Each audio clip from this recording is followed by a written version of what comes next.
It's time for the show that brings the magic right to your speakers. Ears Up!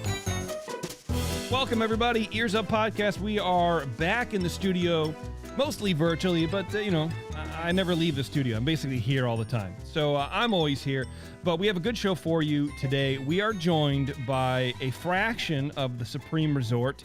We have Jimmy and Eric, and they are going to be on debating the case of the Imagineers, a Supreme Resort crossover. Welcome, boys, to the show. Hi, thanks for having us. Hi. I think half is a good fraction. I was going to say half is a fraction, yeah. Yeah, it Half counts. is a fraction. Yeah, well, I said a fraction, yeah.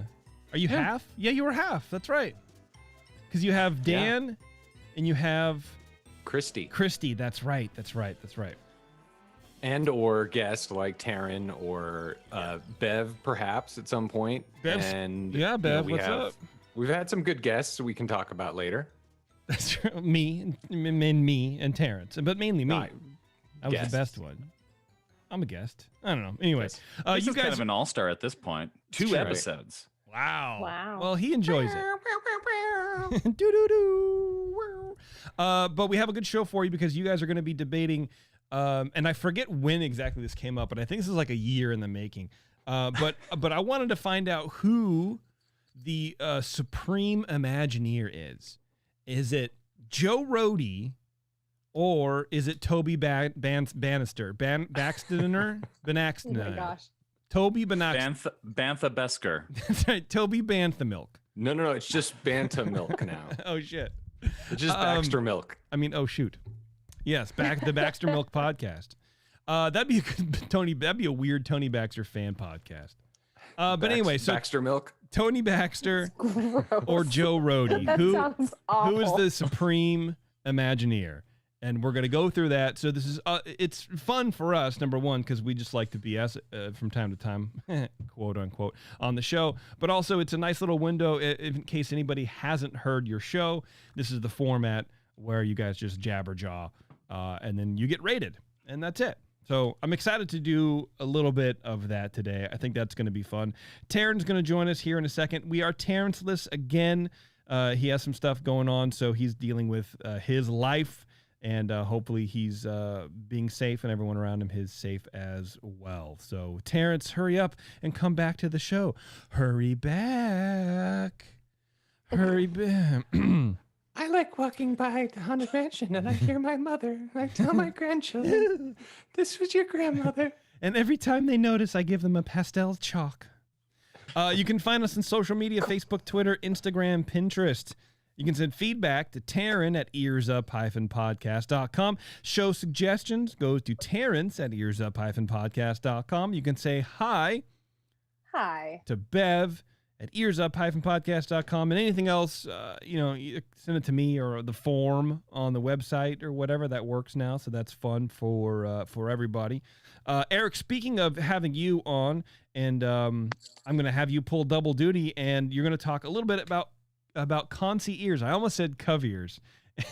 And Coviers. That's is my brain an for excellent today. company. Yeah, A for great sure. place to get t-shirts like your weenie shirt. That's right. Oh, we'll talk about that later. Don't worry about you. But Eric, what's going on over at Concierge, man? You guys are opening up reservations for cruise lines, I think soon, if not already. At this point, the Disney Wish is totally open for reservations for anybody. It started out with all those bigwigs, those people who have taken cruises 25 times or more. But by the way, if you want to take 25 cruises with Concierge, please call me. Absolutely. But it's now open for everybody. The Disney Wish is the newest ship in the cruise line fleet. Tons of stuff. You mentioned it the last episode, Jason. Really, really great stuff on the ship. But the rest of the fleet is out there. We're starting to see cruises open back up, and not these little 2-day cruises. Good week-long cruises out on the open sea. It's kind of opening back up because we're not looking at. We still have those short cruises over the next few months, but we're really looking forward to 2022.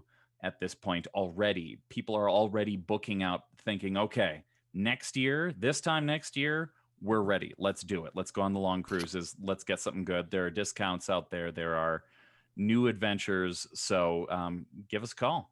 Nice. I love new adventures, man. Sounds good. You know what I mean? Yeah. Like us being on this podcast is a Sure. new adventure. That's right. It is. a new I've been here adventure. plenty of times. I'm sorry, Jimmy. Well, I introduced our show a couple years ago. I haven't been asked back. And It's true. but I'm also a concierge. Oh, that's right. You told me this the other day, and I was like, wow. Here's the Yeah. guy who wants to book other people's travel. How's that going for you? How's being a concierge? It's going really well. I love Yeah? doing it. It's one of those things I do for free anyway. So if I can help this company who supports our podcast network, why not, right? Absolutely, man. But the level of detail that these people go through, it's like, I mean, I've spent hours just helping people change their reservations or, don't go to this ride, go to that ride and do a full touring plan. And it's no cost to these people. I'm just doing it because I love it. And that's what all these concierges do. It's just something we love to do. We would do for free. And it just so happens Disney pays us to do it. Wow, that Oh detail. yeah, it's been. I've gone back and forth with the person I'm working with. Also, it's been nothing but pleasant the whole. I mean, for me, she's doing all the work, but it's been as a consumer, Yeah. it's been fantastic. You should have That's made what you want. You should have made Jimmy do it for you. That's right. I could have, and I want to. Can't fire that girl. But Oh, I she's been actually so just sweet. I booked a trip for Eric at Eric Johnson there Oh, from the wow. Supreme Resort. Oh, Nice. All right. And well, he's that's trying cool, to man. upsell me already. I am. I'm gonna upgrade him to the California Adventure. That's right. You really should, man. Tips aren't necessary, but appreciated. You can tip me on my PayPal. Let's do a little bit of feedback. I have one piece of feedback. This is from Joanne. Please let me know if Taryn has already read this. It sounds semi-familiar, but I've been reading it for 2 weeks, so it's hard to know for sure. Hello, Ears Up team. I want to say thank you all again for continuing to share all the news, fun, and history of Disney. I really appreciate it. I try to listen live, however, life just gets away from me, and by the time I realize to listen, you are almost done with the show. That happens, Joanne. Don't worry about it. I feel the same way, to be honest. So I enjoyed your best, worst restaurants. Thank you for the recommendation. In the past, we have gone to Carthay, and we will go again when we get back to the parks. Super excited that I hear some of you are going to either Disney World or Disneyland. I'm so excited for you. I braced Disney World through the pandemic, pretty much flew from Reno to Florida. I thought that was crazy. Seriously glad I did it. Well, I mean, it was crazy, but everything's fine. So maybe it wasn't that crazy, but yeah. Anyway, for all going to Disney World, it is so much fun right now. I feel that not having the Fast Pass system has made it not so crazy waiting in line. A restaurant you do need to try is Tony's in Magic Kingdom, and if you can sit outside, you will be able to see the parades go by. So fun. If you do it, good luck on Mission Space is what she's saying. Okay, it's a rough ride. I can take motion rides, however, this one kicked my butt really hard. Mission Space it's tough, but it's fun. Yeah, there's that moment when it first starts spinning and you're like, oh no, did I make the wrong choice? And everything's Well, like right you've in got the front of orange you. and the green, right? Then the one of them is more intense than the other. One goes True. to Mars, the other goes just around the Earth. I think we went to Mars. That's a little more intense. Way to but- step up, yeah. And you're like in that capsule, and it's like you're just like so closed in. It was very, it was weird. Anyway, for all, Claustrophobic. yeah, good, Bev. I was gonna say, is that a 3D ride or not? No, it's just No. there's a console. It's a centrifuge, and Yeah. you're sitting in this little console, and the whole thing kind of comes towards you. So you're not far from the screen, but it's a little screen, kind of like Submarine Voyage, but it's a screen instead of a window. And then there's controls, kind of like Millennium Falcon, where you push things and it's your turn and that kind of thing. But on this one, if you don't push the buttons, it doesn't matter because it happens anyway, which I suppose happens on Millennium Falcon too. Yeah, True. well, But at least you're pushing Mm. against the G-forces trying to reach toward that button. Right. yeah. And the true. buttons aren't Oh. over here. Yeah, so you can actually That's see true, the like ride. against right the in front of wall. you. Yeah, that was the weirdest part about that. But what are you gonna do? For I all, was the pilot. I was awful. Anyway, continue. For all going to Disneyland, one thing I noticed is that no one has ever heard of the Chimichanga cart located near Fantasyland in front of the theater. Please try and let me know. It's my go-to place. I'm not a big chimichanga dude anyways. I think I was maybe destroyed on them from school lunches. And I just never really, it's a deep fried burrito essentially. And I just, I don't know. It's not my thing. Hell yeah. Yeah. Well, you try it, Bev. You let me know. Well, it's Disneyland. Oh, I will. But yeah. Don't worry. Now I'm blabbing. Sorry. She says, I'll stop it from here. Thank you all for keeping the show going. It's seriously something I always look forward to. Have a great day. One day, I hope to meet you all in the parks. That is from Joanne.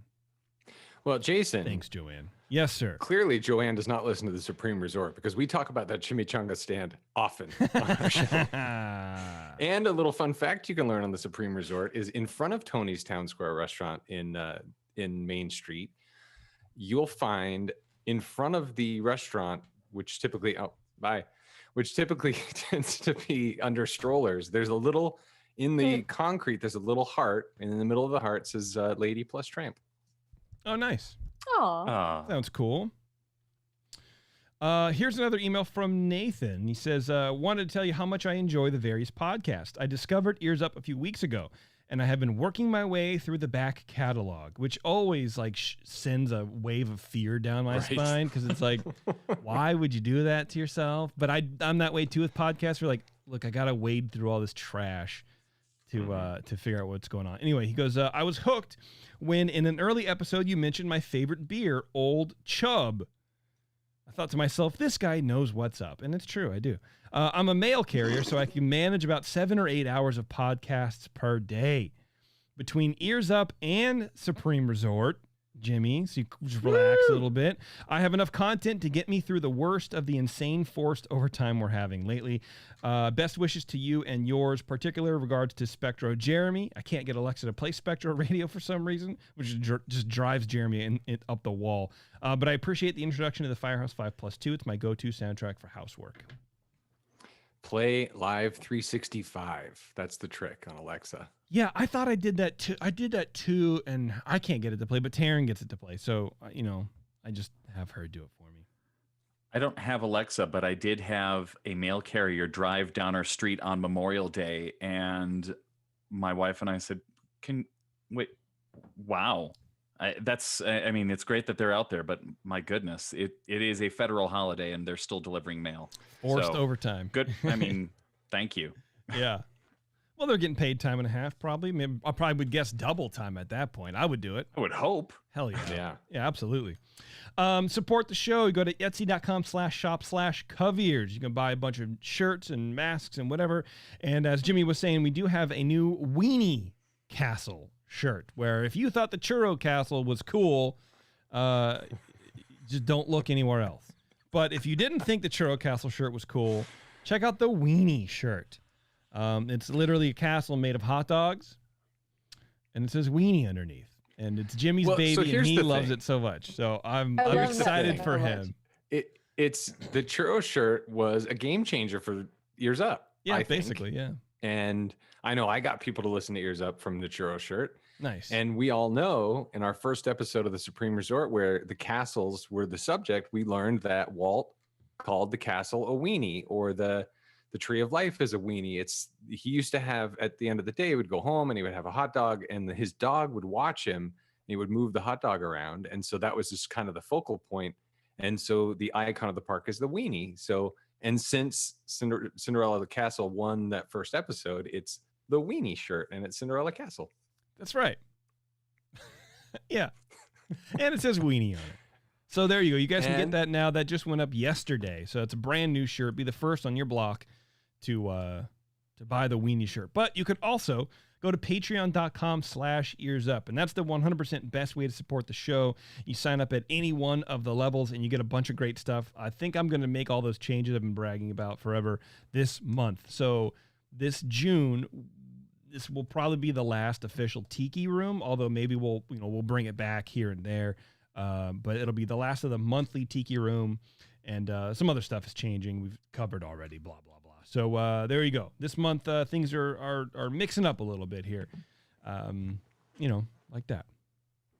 All right. Before we get into the show today, where did my Johns go, bro? There we go. Okay, here we go. Moon Boots IPA is the latest 21st Amendment beer release. A West Coast IPA brewed with strawberries and loaded with Azacca, Citra Cryo, and Mosaic hops. Moon Boots IPA was designed and brewed by an all-woman team at 21st Amendment Brewery and in partnership with the Pink Boots Society, advocating for the advancement of women in the beverage industry. The label for Moon Boots IPA features the beer's creators envisioned as otherworldly beings and was commissioned by renowned Los Angeles-based animation artist Robin Eisenberg. Moon Boots IPA is a very limited release and available across the country at your favorite good beer shop, where 21st Amendment beer is sold. Hey, thanks, handsome announcer guy. That was really cool, to hear. I appreciate that. All right, Jimmy and Eric, let's talk a little bit about the case of the Imagineers, please. How do we do this? So here's how this works. For those of you who have not listened to the Supreme Resort, it's sort of the original idea was sort of meant to be take yourself too seriously and argue these things about these two resorts and which is better as though it means anything. Right, yeah. It's incredibly subjective, right? But I wanted to kind of like take itself too seriously, like the Supreme Court, Roe v. Wade, whatever. So it's the Supreme Resort Land v. World. So the idea is we're sort of objectively as we can, litigating two subjects. It's Matterhorn and Everest. It's Indy and Dinosaur, just things that have their equals on either coast. So the idea is there's an opening statement, and then we have sort of a point system. So as we argue, the judge, and in this case would be you and or Bev or Taryn, whenever she comes in, will award a certain point. And when that thing gets awarded, then there's a sound or some kind of noise that plays, that kind of thing. So that's the sort of the idea. Now, in the show, we go into tremendous detail. Every show is a history show. We go through the history of both of the attractions or both of the restaurants or whatever it is we're arguing.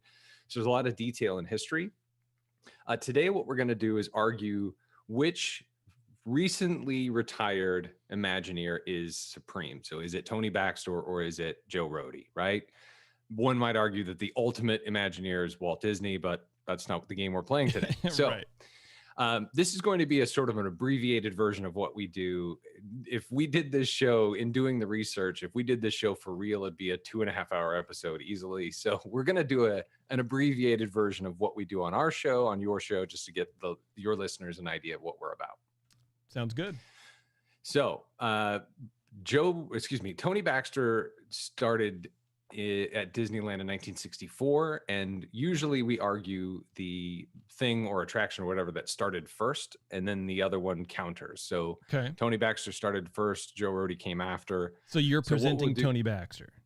I'm doing Tony Baxter. I'm Okay. arguing Tony Baxter. It's a fascinating story, and there's a biography on him that I'm going to kind of refer to a little bit. This is really going to be a series of stories. Okay. And because what we're not going to do is go into details of the attractions they were involved in, because we do that on our show. So if you're interested in more detail on the attractions, you can listen to that episode.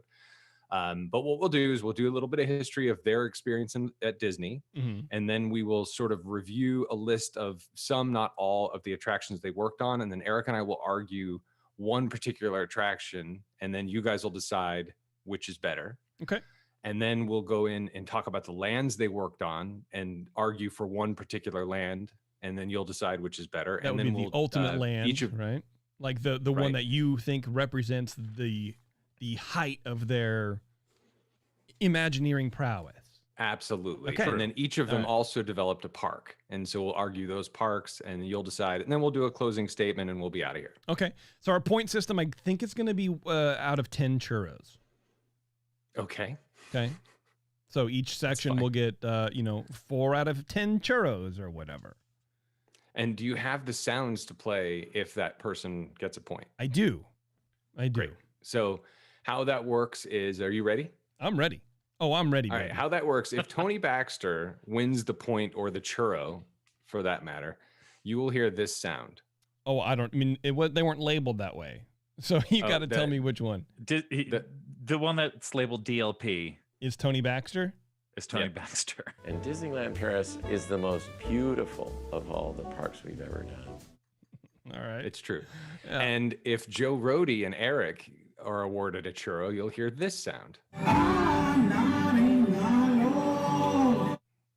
don't even know what that Which, was. of course, is the Shaman of Song from Na'vi River Wow. Journey. Oh, okay. It sounded Wow, very he even different. knows the thing.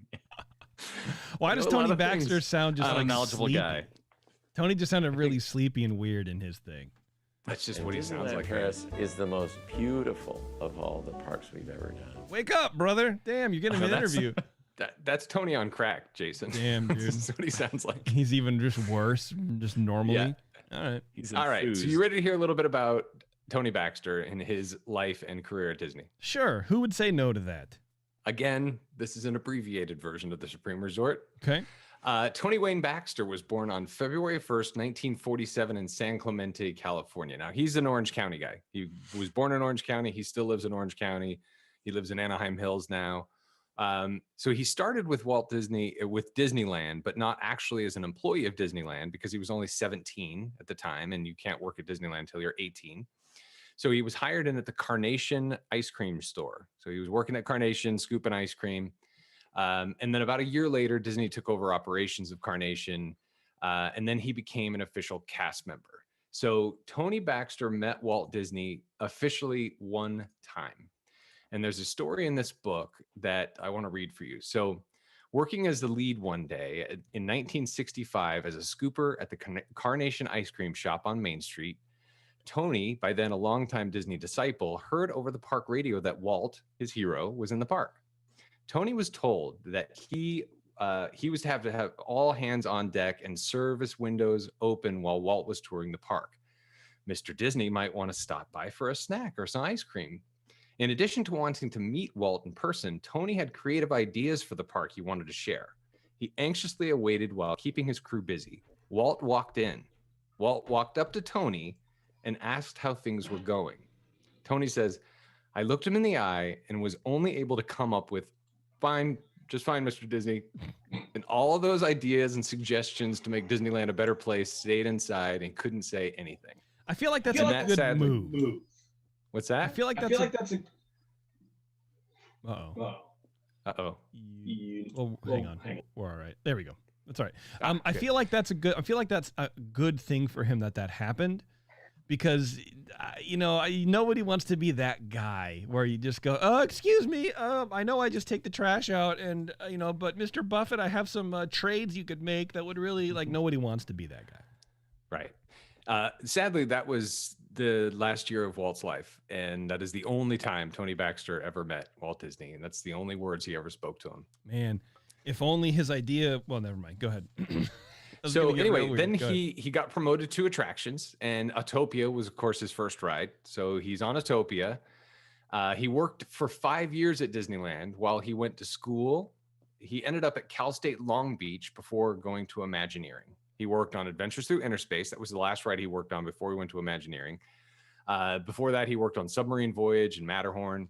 And this is a little excerpt from the book that I want to read. Following his graduation from Santa Ana High School in 1964, he attended Santa Ana Junior College, where he spent a year studying architecture.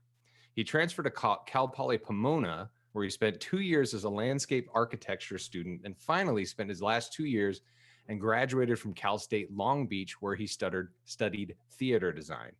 So you've got architecture, landscape architecture, and theater design. Wow. And there's a lot of discussion about Tony Baxter and theater design and how that work sort of influenced his life in Imagineering. So I mean, it's sort of this. He's sort of like built to be an Imagineer. I mean, that's Absolutely. like if you could back then design a course, or a path or something. I feel like that would be it. I mean, theater design Right. is so much of those sets, especially in the dark rides. It's just you're on stage. I mean, that's why they call it like on stage or front of house or whatever. But yeah, I'm thinking about Alice in Wonderland ride. That reads very much or feels very much like you're just walking backstage of a play. With Right. all the facades and stuff. So yeah, that's cool. which of course he worked on in 1983, but that's a story for 5 minutes from now. Okay, good. Anyway, so in college, he designed a Mary Poppins attraction. He did like the artwork, like an art book for Mary Poppins attraction, like a concept art book. Okay. And so one of his teachers was like, "Well, you should be an artist." And he's like, "I don't want to be an artist." And so after he submitted this and he brought it to Disneyland, and Dick Nunes saw it, and it got passed around and all this stuff. So it sparked enough interest that he was asked to come in for an interview at Imagineering. So he goes to Burbank, and the Imagineers weren't hyper impressed by his artwork, but he brought with him like this Rube Goldberg's, like a 5-foot long Rube Goldberg marble run kind of thing. Okay. That they all just were fascinated by. So they loved it. He showed it around, and it showed them like he's got creativity, and he also kind of had the engineering abilities to be able to do this kind of thing. So it sparked some kind of interest. A year later, he hadn't heard anything. So it's a whole year. He's kind of given up. So he goes to check in his costume. You know, at that time, costuming, you'd have to bring it in and get it exchanged for a clean one or whatever. And so it was that time, it was January 2nd, 1970. And Tony Baxter brings in his costume from Adventures Through Inner Space. And they say, I'm sorry, we don't have a costume for you. You've been transferred. You've been reassigned to Burbank. And so it was costuming at Disneyland that told him he got a job at Walt Disney Imagineering. Wow. So, That's like reading in the paper that you won an award or something like that. You know what I mean? exactly. Reading on social media that you got fired. That's right. So anyway, he shows up to Imagineering the following Monday, and they're like, we weren't expecting you quite this quickly. He shows up in his suit and tie, and they're like, well, but while you're here, we'll put you to work. So he ends up painting the plywood walls for the Hall of Presidents in Orlando. So they're painting it in Imagineering in Burbank. So he's painting these walls black. He's 22 years old. He spends 5 years in college. He works 5 years at Disneyland. And his first job at the Dream Imagineering is painting black walls. I'm like, what am I doing? Anyway, so anyway, when he was working at Disneyland, he was kind of sneaking off. And this is when they were building Pirates of the Caribbean. So he kind of sneaks off, and he's kind of lurking. And Claude Coates, who's an Imagineer, sees him, and he's like, hey, you can't see anything from up there. Come down here. And so Claude Coates gives him this whole thing, this whole tour. Anyway, so he makes it to Imagineering, and Claude Coates sees him, and he's asking him questions. And Tony's like, do you remember a couple of years ago when this ride operator snuck into the Pirates and you gave him a long tour? He's like, that was you. So Claude kind of took him under his wing, and Claude Coates was Tony Baxter's mentor through Imagineering. Wow. And Tony was kind of like the first of the second generation of Disney Imagineers. He was trained by all of Walt's original Imagineers. So Okay. about 50 years after he started at Disneyland, he was made a Disney legend and has a window on Main Street. And Bev, I'm sure you can recite this off the top of your head. Yeah. He is a Disney legend. Over the magic shop of Disneyland, it says Main Street Marvels, Tony Baxter, inventor. Imagination is the heart of our creations. That last line, of course, is a creative nod to One Little Spark, which is a song from the Sherman Brothers for the Journey into Imagination Pavilion, which is a project that Tony Baxter spearheaded in 1982. I feel like being an Imagineer of an area is easy. I'm just going to say that. Because it's like, Yeah, you say that. you know, it's like, Okay. oh, well, we need to do like Big Thunder Mountain. Everyone goes, oh man, it's so cool. But you go like, well, I mean, it's obviously going to be a mining thing, and we just use the other thing, and you let everybody else do the work, and you approve stuff. And you go, there you go. Yeah, I'm a genius. I would encourage everyone to listen to the Big Thunder Mountain Railroad episode of the Supreme Resort to prove Jason wrong once again. Maybe. All right. Well, there you go. That's a little Tony Baxter history. I'm not sure what to make of it yet. Why don't we go ahead and go over to Bev? You got those notes, Bev, right? You're up. Just kidding. Nice. Eric, go ahead. Please, let's learn a little bit about Joe Raha. Hi, Taryn. Hi. Yeah, Taryn's here. Hi, guys. I made it. Yeah. Do you want to hear about a better Imagineer? His name is Joe Rohde. Oh, yeah. Let's do it. All right. Joe Rohde was born September 10th, 1955 in Sacramento, California. His father was a cameraman and moved the family to Hawaii when he was young. And essentially he grew up in Hawaii while his dad would essentially cart him around the islands and film film stock footage and other sorts of things and for documentaries and such. And he really got a good sense of what being part of Hawaii was like as a young kid.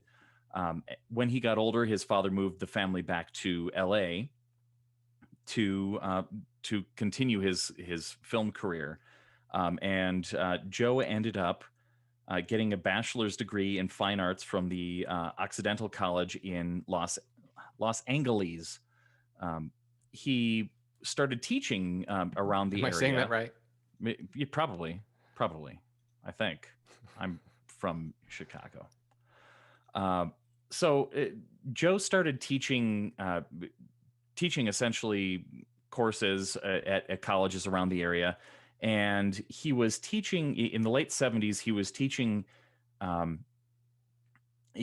in a theater program in LA, and one of his students was the child of a Disney executive. Oh, classic story. So Joe might not have come in from scooping cones at the Carnation Cafe, but this student begged him to apply to a position at Disney, and Joe refused for a few years.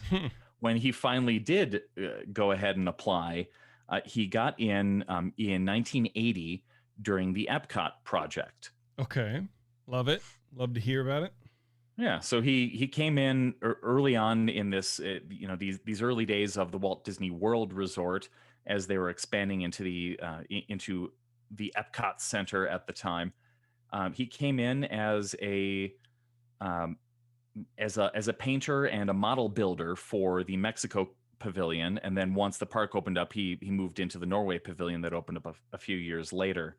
We'll get into some of the various projects that both of our chosen Imagineers have gone through over the years, but Joe kind of came in just looking for a job in art, bringing his background in theater and design and film to Disney. He, as long as we're talking about these Imagineers on a more, I guess, personal level, Yeah. Joe, as you might know, is fairly famous for his earring. That's right. The big, long, droopy guy. Right. That earring started out as kind of a little thing that he just kind of randomly felt like doing one day. He already had an earring in his left ear, but when he got his 5-year pin for working, his 5-year anniversary pin for working at Disney, as a joke, he put it into his left ear and he kind of liked it. Okay. So Love it. he started wearing that to work every day, and he was the guy who wore a pin in his left ear. What a weird ass, man. Yeah. After a couple of years, he thought, hey, maybe let's step it up. Let's do a pirate look, because nobody really called him on it. He wasn't a guest-facing cast member, so they're like, yeah, who cares? He's one of the creative guys. So 2 years later, he goes for a pirate look and puts 2 gold hoops in his left ear. Then he starts traveling the world looking for inspiration. He starts looking for ideas and designs and cultures that he can incorporate into his work at Disney and incorporate into his own personal life. He highly values travel around the world, and he just started buying random earrings wherever he went and would just add them to his collection. And that's why we have today this big droopy earlobe that's just jam-packed with various earrings from day to day. I love it. I love the story. Yeah, that's kind of his general philosophy, and we can take that into the projects that he's worked on over the last 30 years. Yeah. Okay. Cool. Was that 40 years. Wow. What year is it? Who knows anymore? Is that it? That's his little blurb. Yeah. We'll do that as his history. Okay. All right. So what happens now, boys?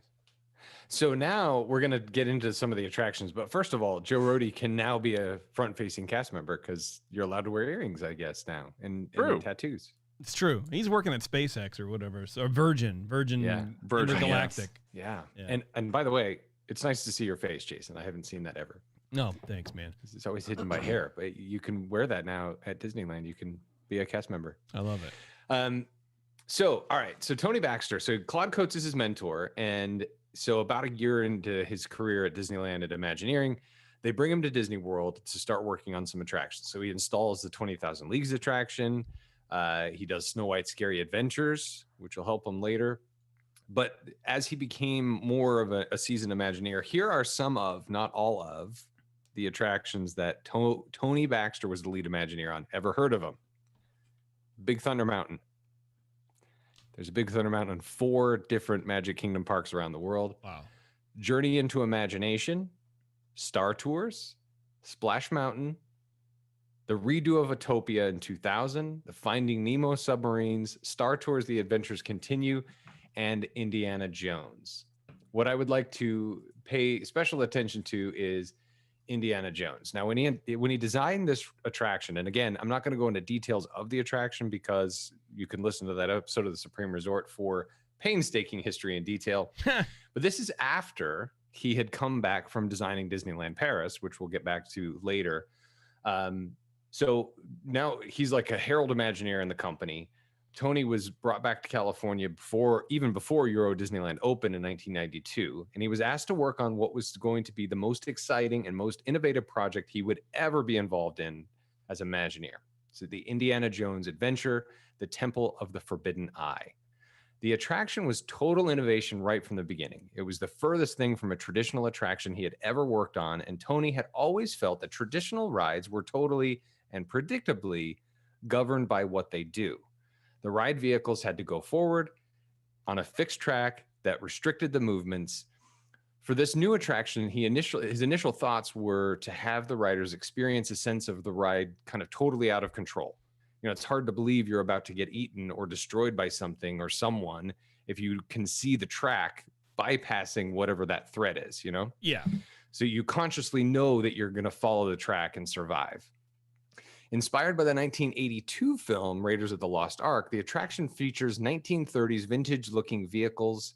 According to Tony, these vehicles were created with an added emotional component. So like similar to what lighting and music do as tools for theater, right? His initial idea was to come up with the ride that had a mind of its own, if you will. He wanted the ride vehicle to be able to react to its environment. He said, I wanted it to appear to stop and think. As it stops at a junction or a bridge, I wanted it to look like it was thinking about what to do and then do the unexpected. When all was finished, with the use of lights, sound, and the revolutionary enhanced motion vehicle, the attraction is capable of 160,000 different ride experiences. The ride vehicle his team created appears to react emotionally. It can recoil from a snake. It can walk tentatively across a swaying bridge, or it can move hesitantly forward in the darkness. The vehicle was a tool that allowed the team to give the riders an idea of what lies ahead emotionally, a fear that they hadn't been able to evoke in other vehicles, that they could only move forward and do the next scene, right? Tony said he received a lot of strange looks when he expressed all of these ideas and concepts to his team. It had never been done before. But the success of Star Tours, with its dynamic motion base, was very persuasive in helping his team move forward with a similar but mobile version. Once they received the go-ahead to pursue the possibilities and see what potential it had, the working title became Project Thor. That title was chosen to hide the true subject of the ride in case it failed to come to fruition. The team did not want to give away the concept too soon, nor did they want to tarnish the Indiana Jones name for future projects if this one bombed.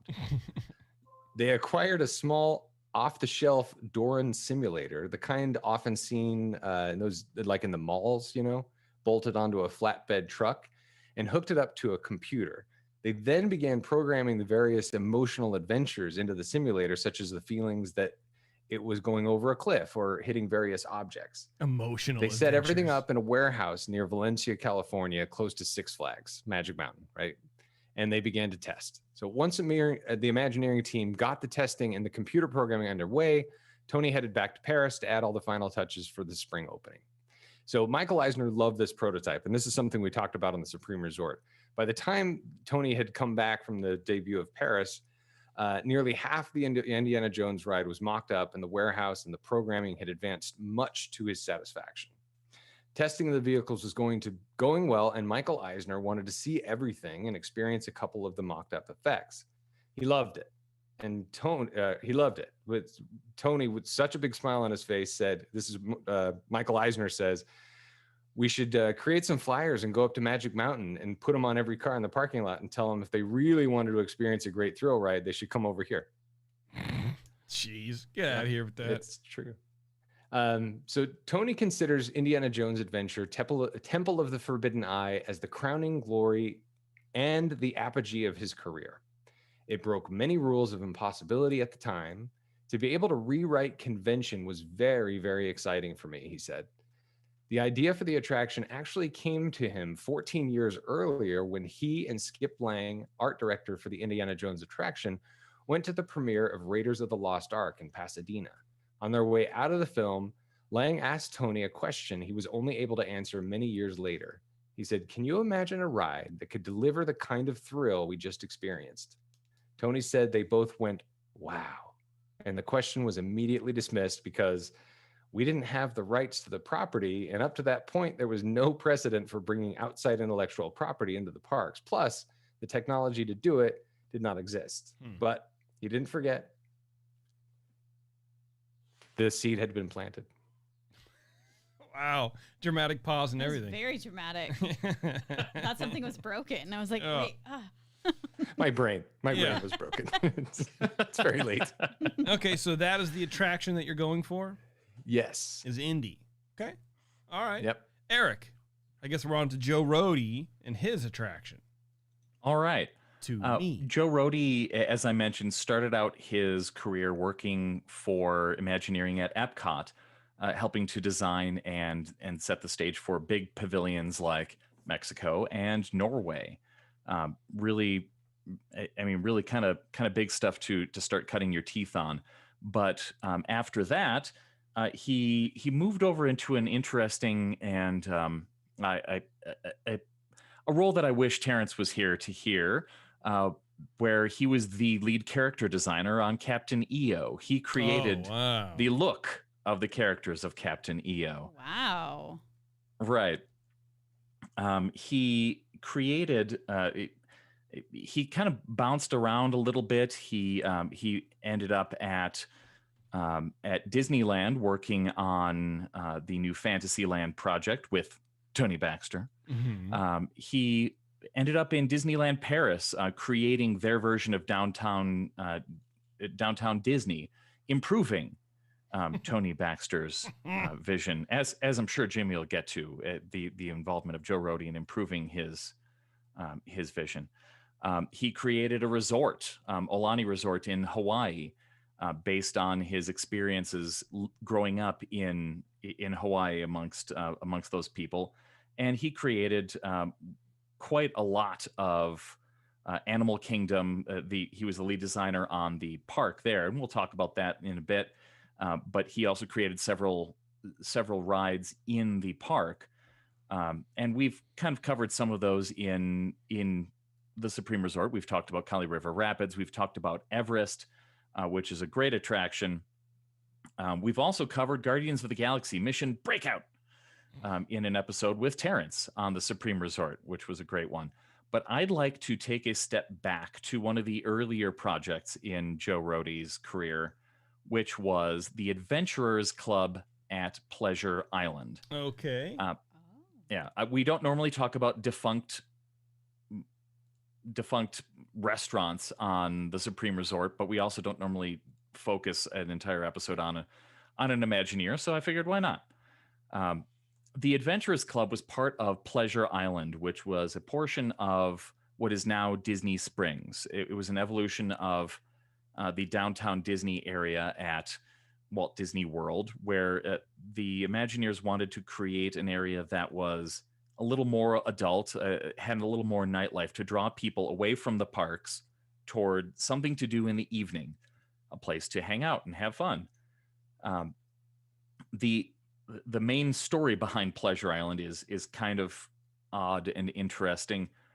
It was apparent there's a whole backstory. One of the earlier examples of Imagineers coming up with this grand backstory to describe an entire area, multiple restaurants, where a fellow named Meriwether Adam Pleasure, whose initials are MAP, M-A-P. Oh, cool, dude. I love it.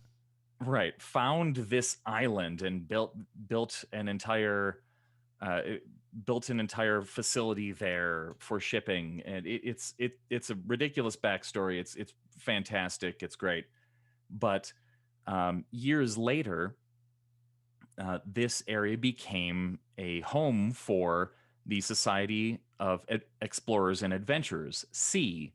We've talked about that before. It's this group of adventurers that kind of started out appearing around resorts around the world, around Disney resorts, and it started here at Pleasure Island at Walt Disney World, where Joe Rohde created the Adventurers Club that opened in 1989. It's set in the style of a 1930s private club for members of this society. It's packed with artifacts from their travels and adventures. It's this kind of smoking room sort of place where they have multiple rooms. Here's the mask room. Here's the trophy room. Here's the library, and different things happen in each of these places. One of the main conceits of Pleasure Island for quite some time was that every day was New Year's Eve. And the story in the Adventurers Club was, on this particular New Year's Eve in the late 30s, several members of the Adventurers Club didn't show up. So everybody who was there in the club was going to be inducted as a member as part of this celebration of New Year's. I get it. So if you're there, you're now a member. Right, and that's it. One of the things that was great about the club was it was not just packed with artifacts, it was packed with puppets. Puppets were part of shows, animatronics were parts of the shows, and there were live cast members who were improv actors in fairly realistic period costumes. And they interacted with everybody who was there in the club at various points in time. It was an odd experience because if you showed up at the wrong time and you weren't in the right mindset, you came in and said, "Oh, it's a bar. I'll have a drink." You'd get your drink and you'd leave. Yeah. It was sometimes described as showing up at a theater half an hour before a movie and leaving 15 minutes later. Okay. All right. So you could miss the entire show because throughout the entire day, there were different shows set throughout. And all of this was kind of the idea of Joe Rohde, where he didn't want guests to experience things in a normal theme park way. They've been in a theme park all day. Now's the chance to come out to an additional place and have a different experience. Yes, there are animatronics. Yes, there are masks that talk on the wall and have a show. Yes, there's a radio show, but these things aren't set on a loop that repeats every 20 minutes like the Tiki Room. The show changes throughout the day, so it's hours of show and it's live actors that mix things up and make it more interesting. So you could walk into the club when it opened at noon and stay there the rest of the day and not experience the same thing the entire day. And people went back constantly. There was this rabid following that came along. And all of this really was this idea of Joe's to bring in his experiences from around the world. He was assigned to this particular project because when the Pleasure Island property was being developed in the late 80s, one of the leads on the project went to Joe Rohde's house for a party and noticed all of his masks, all of his carvings, things that he had collected from his travels, and said, "I want you to do this Adventurers Club idea." And Joe brought that experience in and made it into this weird blend of everything. Some things here are not real. Some things here are real artifacts, but everything is just on that edge where you're not sure if you're experiencing something that's authentic or it's a show. It's different from the parks. It's not plexiglass, or fiberglass with paint over it. It's not fake rocks, but it kind of is. Yeah. But it's an enjoyable show, and it's a bar, and it's fun, and it built this following. And after 20 years, when it closed, some of the most ardent followers of this. Imagine if Trader Sam's closed, and there was a group of people that continued to meet year after year to reminisce about Trader Sam's. That's kind of the idea here. That's weird to me. That That would legacy kind definitely of happen. continues. That would definitely happen, but it would also be very strange. Oh yeah. I feel like weird people would do that. Okay, so that's your attraction. So now what do? We go through and rate them? I have Yeah. 10 So at this churros. point, you award the winner of which you think is the best attraction of these two Imagineers based on our contention. I will say that the Adventurers Club is very Joe Rohde, and it's the seed of C, the Society of Explorers and Adventurers, was planted in this club, and there is now going to be a show on Disney Plus about the Society of Explorers and Adventurers, and there are nods to it all over the world. Like, for example, there's a ride. It's a haunted mansion type ride at Hong Kong Disneyland called Mystic Manor, and it's a member of C. His name is like Steve Mystic or whatever. And Damn, the he Tower sounds of like a Terror wrestler. in Japan is another. It's Hightower, which is another. Yeah, the Hightower Yeah. Hotel. Yeah. right, which is another Henry member of Hightower, C. who is yeah. and he's visually based on Joe Rohde in his paintings. That's Right. cool. Anyway, All right. I digress. So we're not doing it out of 10. We're just awarding a point. Yep. I thought we were going to do. Okay, that's cool. That's fine with me. It's hard. It's tough. You want me to go first? Yeah. You guys? All right. I'm going to go first. So, briefly, keep it real brief here. Tony Baxter gets negative points for the Finding Nemo ride. I'm just going to say that right now. Well, I wasn't arguing that, but that's fine. Well, it doesn't matter. Look, I'm the judge. I can decide whatever I want to base points on. Okay? That's fair. Thank you. So negative points for Nemo, negative churros. Take a couple bites out of that. Indy, look, Indy, no one's doubting Indy's a good ride, right? But, when you say like, oh, it has thousands of different, experiences or whatever, like, do we really know that? Because whenever you ride it, it feels like the same stupid thing. Your back hurts. It throws you around, and it's cool, but whatever. As for Rhodey, character design of Captain EO is pretty good. That's some long-lasting stuff right there. The Downtown Disney in Paris is what he did, the Main Street, I guess, or whatever. I mean, that's all anybody really talks about in Disneyland Paris, from what I've heard. So then you get into Society of Explorers and Adventurers. Who talks about that? Nobody talks about it. We talk about it every now and then, but no one cares. The Adventurers Club, it's not around anymore. The concept never expanded, so no one cares. You have improv actors, negative points for that. So, sorry, Dan. I'm going to give my point to Rhodey. I'm going to give my point to Joe Rhodey. He gets 1 point for attractions. Bev, go ahead. I would like to point out that Dan probably would have hated that improv actors were working there For sure. for some reason. They're not on stage in a small, so- dimly lit, smoky, corner of a warehouse that someone rented out.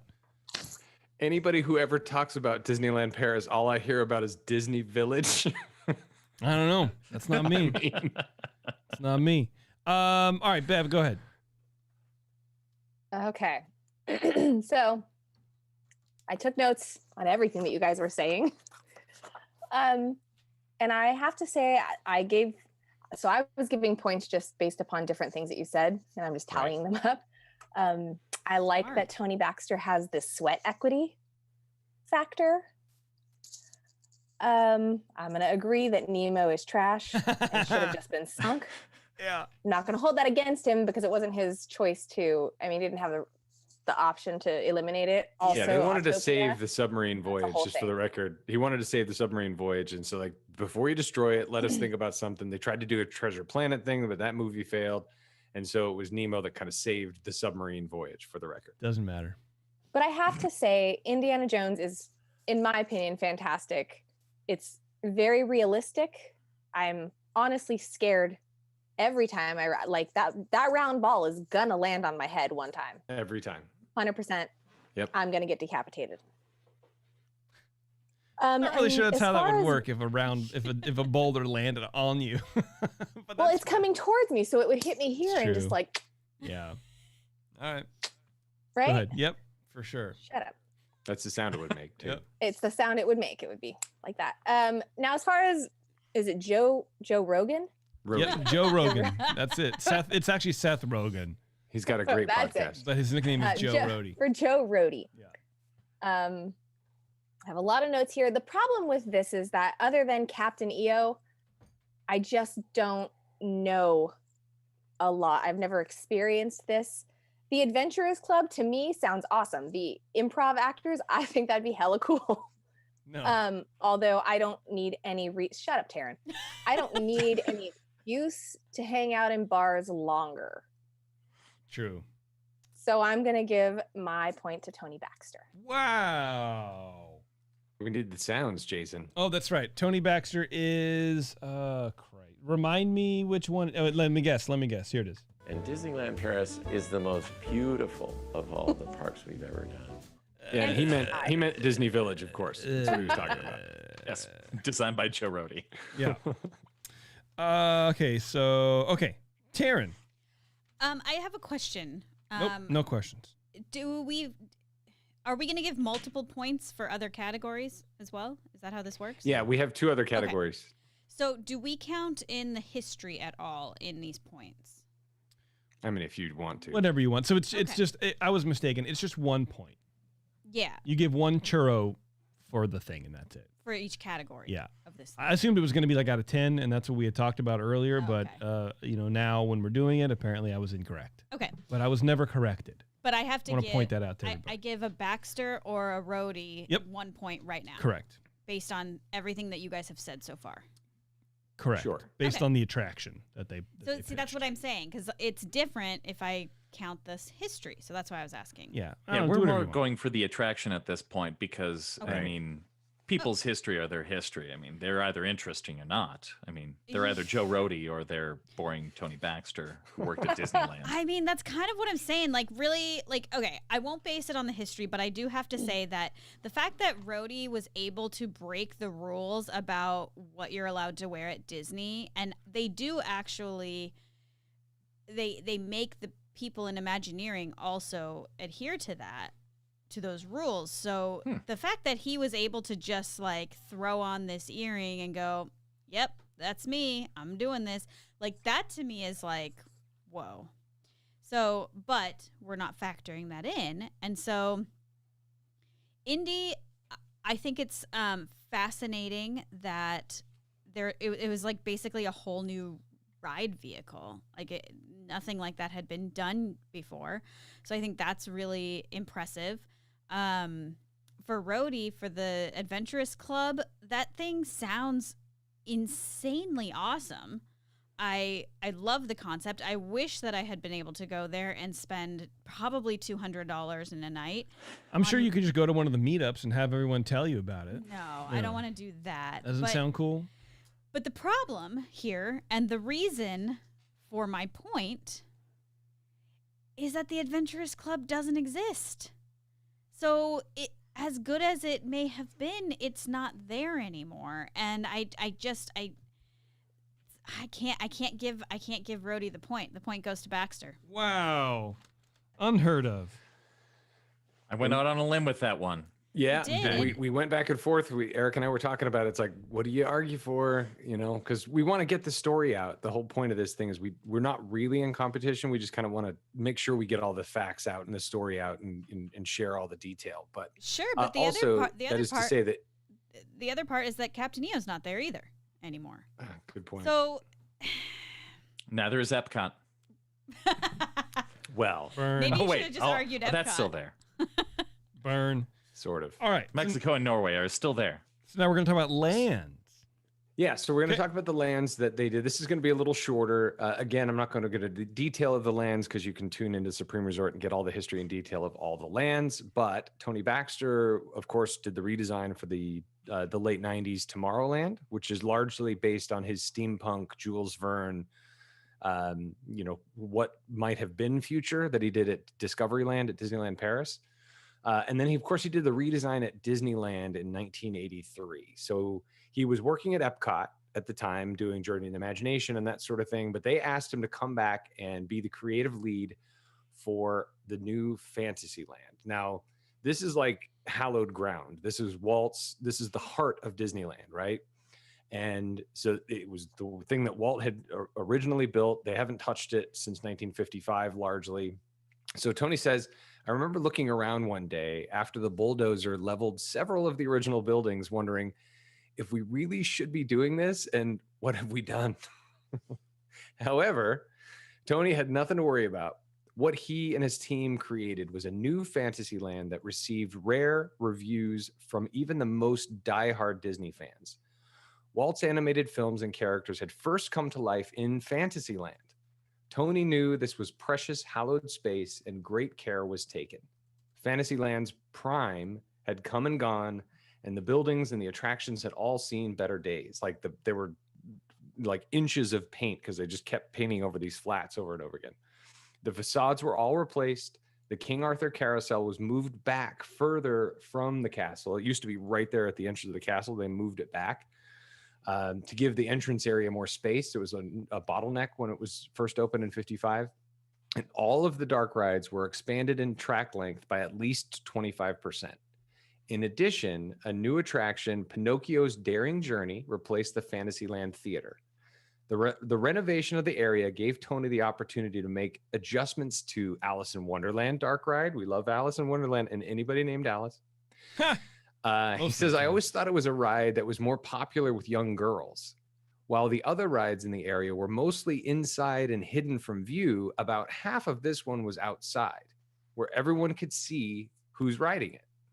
It was the last thing a teenage boy would want to be seen riding on, he notes. It looked like a passive kiddie ride with people riding in a pastel caterpillar. He says, we wanted to plant trees in front to make it more discreet and added an explosion at the end so a guy who was walking by would get curious and wonder where the explosion was coming from. It worked. That's really funny. The sexist rules of designing theme park attractions by Tony Baxter. That's right. So, and then finally, opening day budgets for Disneyland in 1955 were tight, and Fantasyland may have ended up as only a small reflection of Walt's real hopes and dreams. With the reopening on May 25th, 1983, Fantasyland became a detailed village of color, fantasy, and immersion. Walt would have approved. The successful reimagining of the land that Walt loved was somewhat of a turning point in Tony's belief in himself. He says, I figure if I could tackle this, go in and reset the crown jewels and have most everyone pleased with the results, then literally anything was possible. That's the new Fantasyland, which still largely exists today. It's very Bavaria, by the way. If you ever go to southern Germany, it feels like riding through Fantasyland. It's wonderful. Nice. All right, Eric, let's learn about Joe Rohde. Not to say he's the true hero of the story, but he might be. He probably is. Yeah. I mean, so I'm going to go for, I know we're talking about parks last here, but we're going to revisit a park that I haven't talked about yet with Animal Kingdom, where Joe Rohde came back in 2017 to expand the park and add a whole new dimension with Pandora, the world of Avatar, the main land that he was involved in creating. It was based on some movie that came out at a time. The concept for Avatar was originally suggested for Hollywood Studios to take over the backlot tour while it was still running. James Cameron, the director of that movie, thought that Disney was just going to make a ride and not an entire land. So he was blown away when Rohde approached him with this much larger vision. So he came in and partnered with Rohde and Disney to create this. They put $500 million on the line to create this new area. wow. That was just a few acres as part of Animal Kingdom. They took over an area of Animal Kingdom that was originally created to be what was going to be the Beastly Kingdom. Animal Kingdom was supposed to have its Africa and Asian areas of the park for real animals, but then the original concept had had legendary animals like unicorns and dragons, and they wanted that to be in the Beastly Kingdom. They ran out of money in the first iteration, so they came up with Camp Mini Mickey, which is an area that sounds vaguely Native American and probably not the best choice for a name. Yeah, weird. So they closed that down and they put Pandora in there. The the idea is it's an area that is set a generation after the Avatar movie took place, where grand battles happened and they fought off the horrible capitalists, and we're back to nature. Okay, good. Thank God. I love it. I love being back Right. to nature. Yeah. Yeah. The valley there is the main setting of the movie, the Valley of Moara, and the mountains that are set there. The floating mountains are set to rise 156 feet above the ground, and through forced perspective are made to look a lot bigger. Oh. Really, it's this. If you've ever been there, it's extremely impressive to walk in and see this lush jungle that looks alien but also real at the same time, because the actual plants are mixed in with these alien species of plants, and all of the alien plants are actually lights because they glow at night. The whole landscape changes throughout the day, and then above it all are these floating mountains that really at their core are just pieces of steel with fiberglass around them, but they look for all the world like large chunks of rock that are floating and connected to each other by vines. It's really astounding. It's not a huge area, but it's just massive in scope when you walk through it.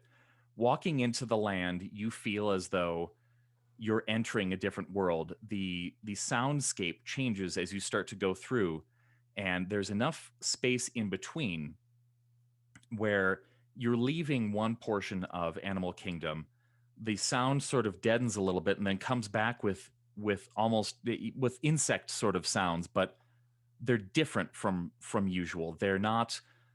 It's not just crickets, it's not just buzzing, it's sounds that you can't quite identify, and it's because it's part of this alien landscape. And you've got enough distance between you, whether you come in from either of the two entrances, where you can start to feel this difference over the time. And it's all because Joe Rohde wanted to create this place that expanded on his idea of creating something that isn't quite real, but is real enough that you really I'll just keep using the word real as much as possible. Please that do. you feel like you're involved in something else. You are immersed. This is the next step in evolution of theme park design. It's immersion in its purest form. You walk in and there are rides that are marked out by different types of signs than Disney. Your Magic Band thing that gets you into the Magic Band, into the Fast Pass entrance. Everywhere else on Disney property, it's a Mickey head on a pole, and you put your Magic Band up to it and you walk onto the ride. Here, it's a different symbol. It's the same structure, but this is the only place on Disney property where the design differs, because everything is a part of it. You have two main rides, Flight of Passage, which is an amazing take on Soarin'. You take Soarin' over California and you change it, but now you're sitting on essentially a bike, and that bike turns into you become part of this ride, and you can feel the banshee that you're riding breathing beneath you. Objection, Your Honor. We're not arguing attractions at this time. Okay, well, okay. There's Navi River Journey, which is nice and has a big animatronic in it. There are cast members walking around in suits that look like they're large, like mech robots, assisted suits that look really impressive, but are really just people walking around on stilts. But it brings you in further. The whole land has a feeling that is consistent and separate from everything else. And this is years before Galaxy's Edge came along. Rohde really changed the game for Disney with this park experience, and created something that took a park that was doing well but was considered a half-day park into the third most attended park in America but beneath Disneyland and the Magic Kingdom at Walt Disney World. Animal Kingdom got escalated because of this land to a point where it's the third best in the country and sixth most attended in the world. I will say that when Taryn and I went, it was less than half a day park, mainly because the dinosaur ride was down, and then that was it. We did Everest, I think, once or twice, and we're like, oh, let's go. Let's get out of here. Let's go back. It's almost concierge time. By the way, the dinosaur ride is a exact replica of the Indiana Jones Adventure by Tony Baxter. That's right. And, is that but less interesting. The full name of the ride? Indiana Jones and Temple of Forbidden Eye by Tony Baxter. That's right. Okay, well, I guess we'll just stick with me going first because, whatever. The case of the Ears Up hosts. So we got Tony Baxter with the Fantasyland renovation. I mean, you make good points. Alice in Wonderland, yep, that's cool. Putting Pinocchio in there, I like the Pinocchio ride. But it's always the ride with the shortest line. So I'm not entirely sure everybody else feels the same way.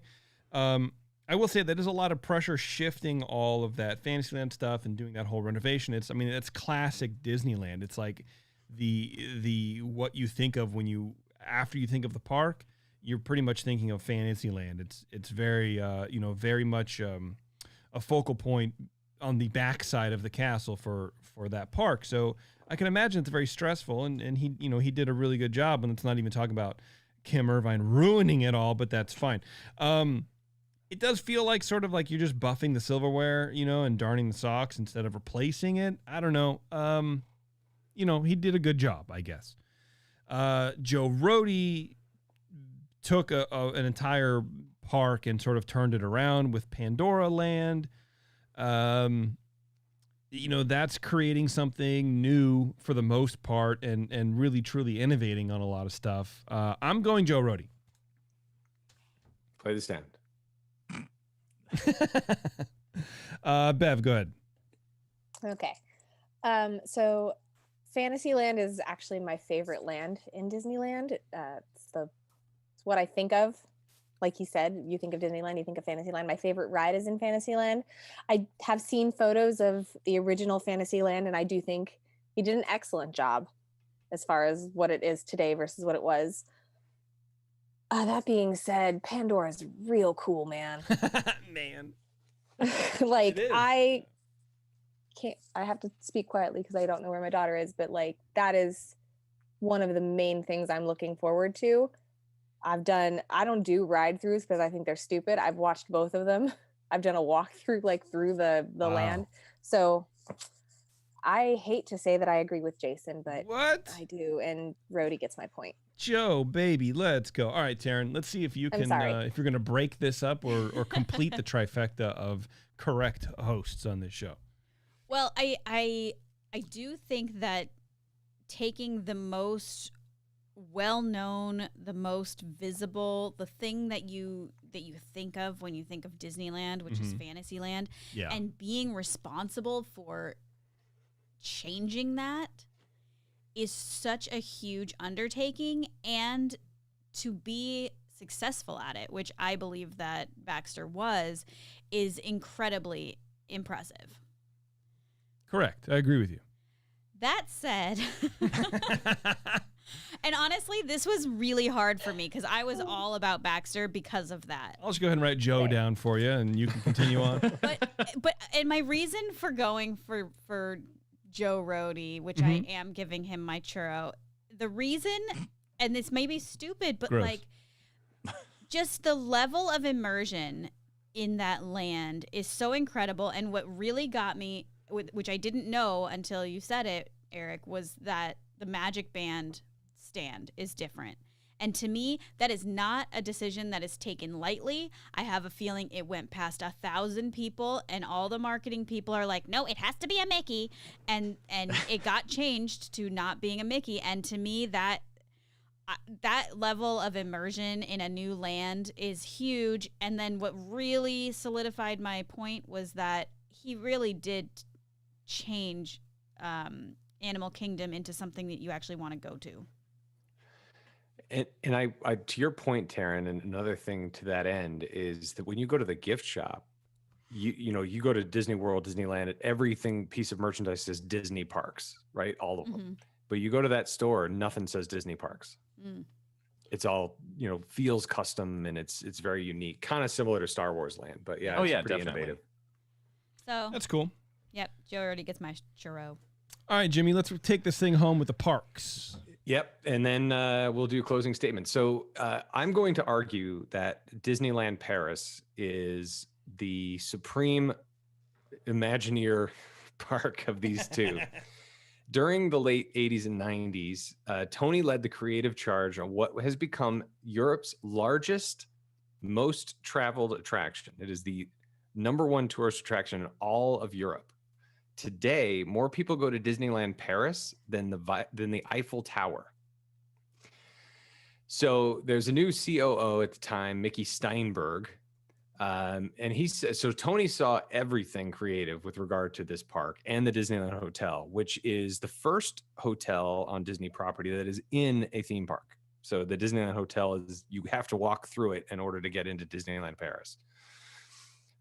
He worked very closely to make all of this happen. The creative head was a vital part of our development team, and if construction was having problems with building or cost overruns, it was Tony who had to sit down with them and design them out of the problem.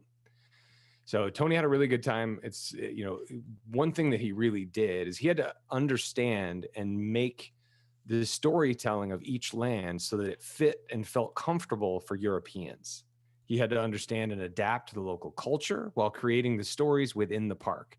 A good example of this is seen in the adaptation of Frontierland's vision of the American West. He says, "I loved working on that area because Europeans are very fond of Western America. The images of John Wayne, Native Americans, and Monument Valley are romantic and fascinating to them. A challenging question in Paris was how to build a fantasy castle that would stand out in a country and region already full of authentic castles." Right. It was obvious to Tony and his team from the start that Sleeping Beauty Castle would have to be reimagined from scratch, not based on anything in existence. He says, "We made it a bit smaller than in Florida's Magic Kingdom, but much bigger than Disneyland. And the most important thing was the shift we made to the place in a fairy tale setting. Like if you look at all the Herb Ryman drawings from Sleeping Beauty, like the cartoon, Yeah. and then you put that side by side with Disneyland Paris, it looks like an MC Escher cartoon because like the front of it is at ground level, but the side of it is on a hill, and they have those square topiary trees. It's incredibly beautiful, and there's a dragon underneath it. Anyway, in all of the Disney parks, the castle is on the same level as Main Street, USA, but in Paris, a more fanciful image of a castle was created atop a hillside where dragons would live underneath. That storyline guided them as they worked on the design. It had to be so special, so they dug deep into fairy tales, especially Sleeping Beauty. We balanced Disney with French illustrated manuscripts and tapestries to create something that is unique even to Europeans. Discoveryland replaced Tomorrowland in Paris. Tony explains that in other Disney parks, the theme of Tomorrowland is really the prediction of what the Imagineers and other Disney planners thought the future would be or could be. There was a built-in obsolescence in the Tomorrowlands that we had built. Walt may have said it best many years earlier when he noted, "The problem with anything of tomorrow is that at the pace we're going right now, tomorrow could catch up with us before we even have it built." And that was indeed what Tony and his team wanted to avoid in Paris. There was a commitment by Disney to contract with the French government to devote an area to French culture.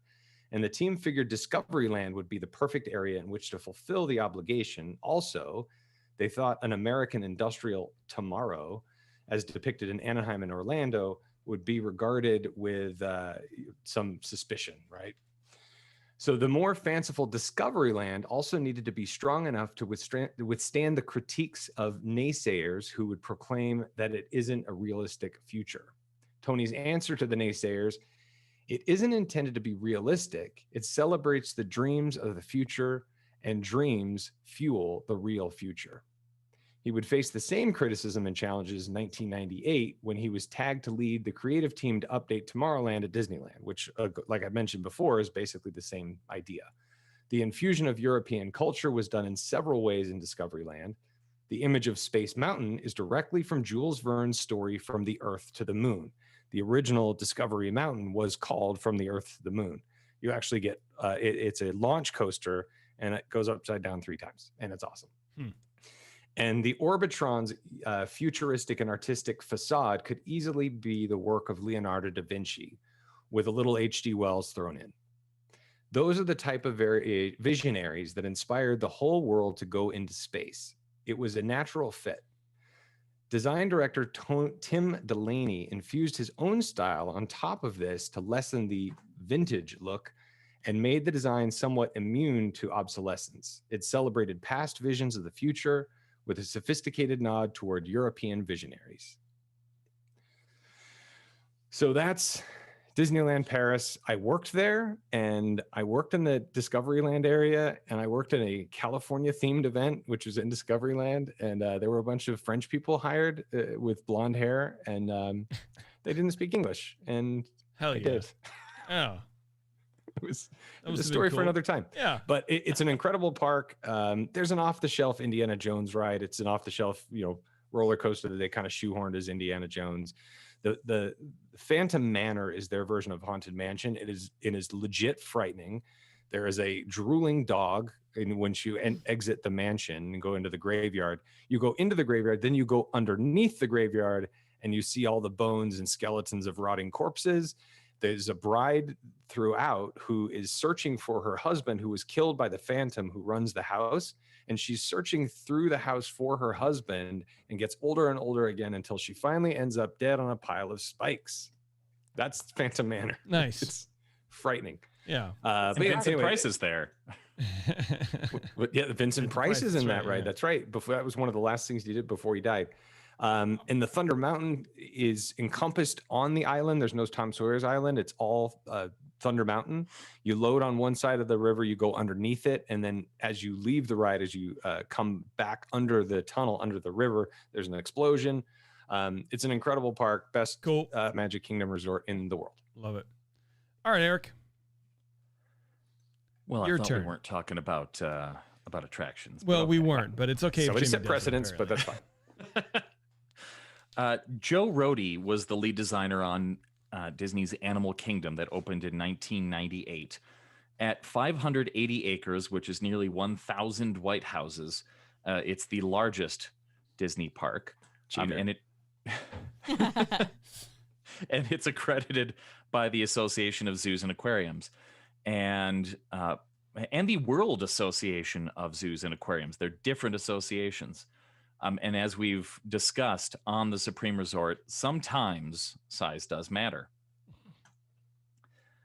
The park opened after 8 years of design and development on Earth Day in 1998. It's a representation of life, the natural world, and the human relationship to nature and animals. Rohde wanted this park to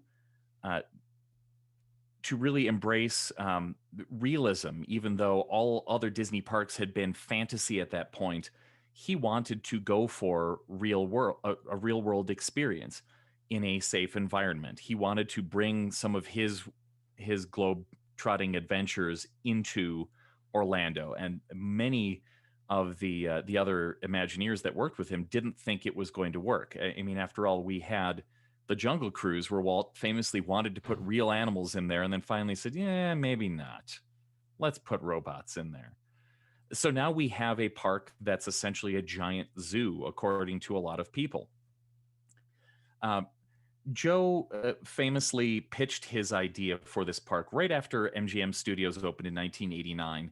He kind of rode that wave of enthusiasm for more parks and went to Eisner, who he knew wanted to continue expanding the property at Walt Disney World. And he brought a 400-pound Bengal tiger into a meeting room as part of Wow. his initial pitch for the park. It's hard to say no with this thing on a leash, man. Right. What? Wow. That's Joe. Yeah. And Eisner, being Eisner, probably just went berserk and said, yes, do it. Whatever it takes. Estimated at $800 million. Construction started in 1996 on the park.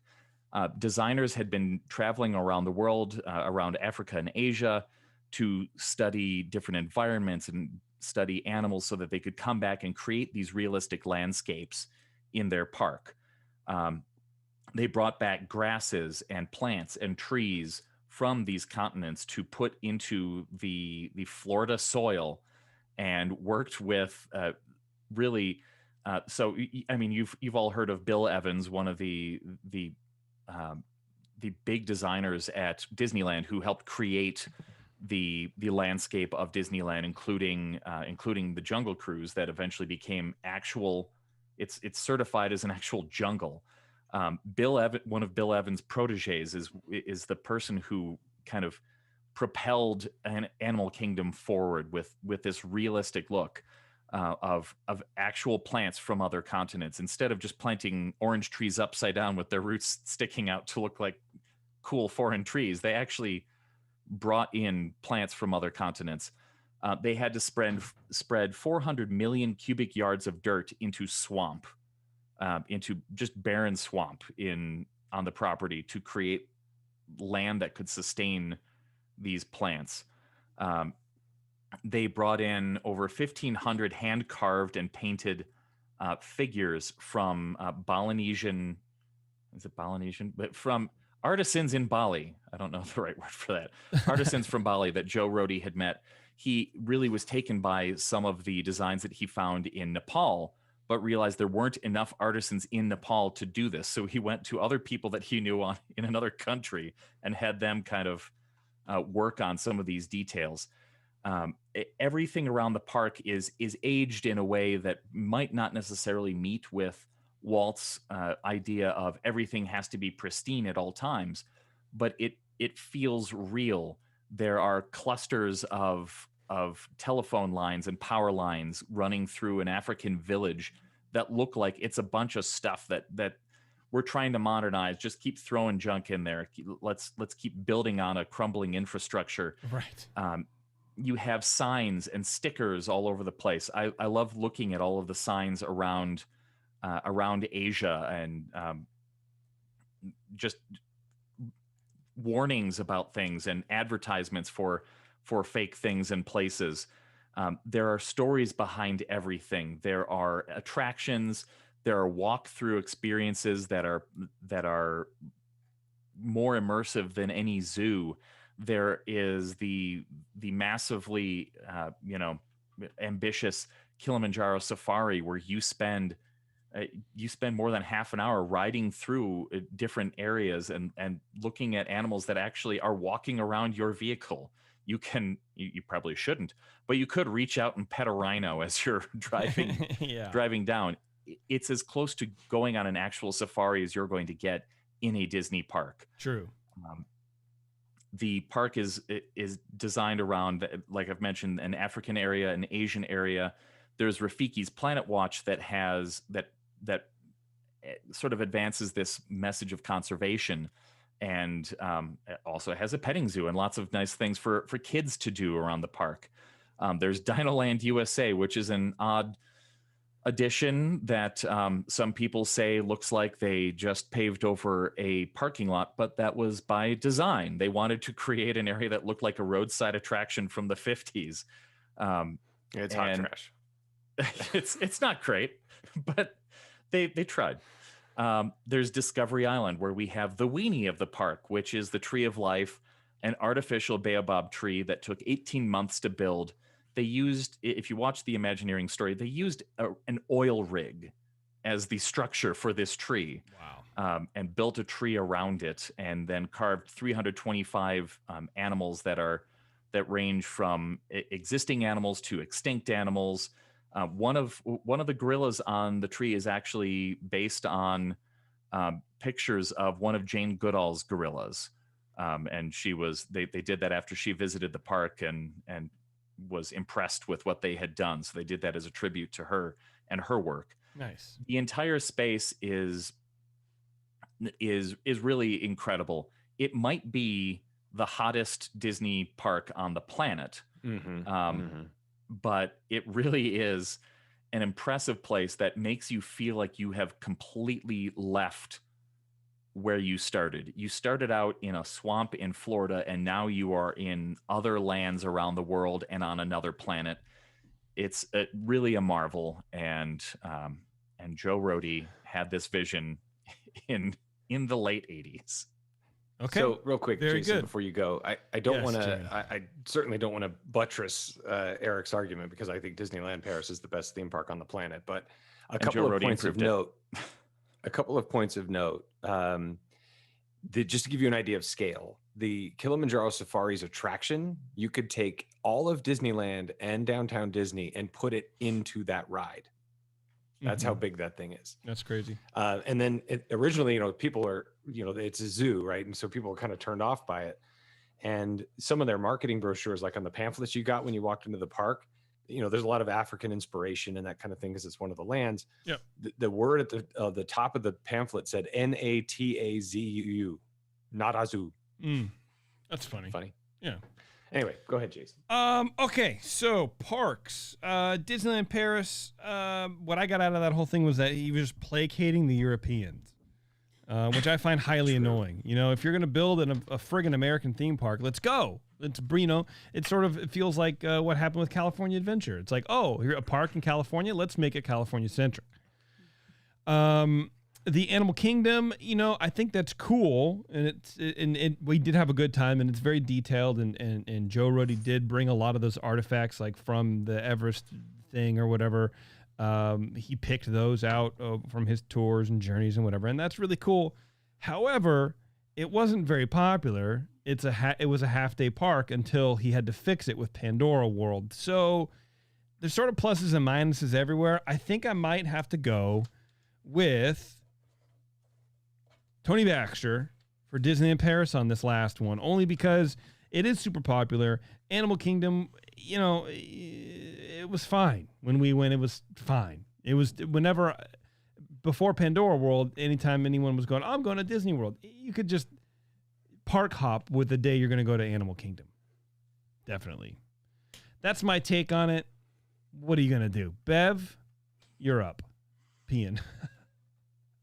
Park. Oh gosh. See what you did there. That was a thing. You're welcome. So I'm gonna say what Jason said, only in a nicer way. Damn. Why?